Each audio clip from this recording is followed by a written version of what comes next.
Hello everyone and welcome to today's video. Today's video is going to be about how to fix Telegram not sending verification code.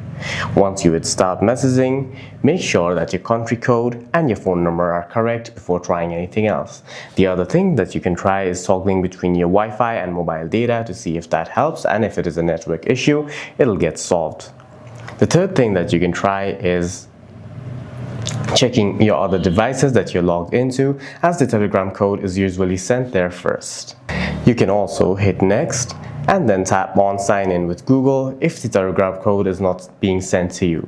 But for this, you must make sure that you have already enabled two-factor authentication on your account before logging out. You can also try heading over to settings, tap on apps, tap on see all apps, and scroll all the way down to find Telegram. Tap on Telegram, tap on storage and cache, and clear the storage and cache of Telegram and try logging in again. You can also try uninstalling and reinstalling the app to see if that helps. For any further questions, please feel free to leave a comment down below.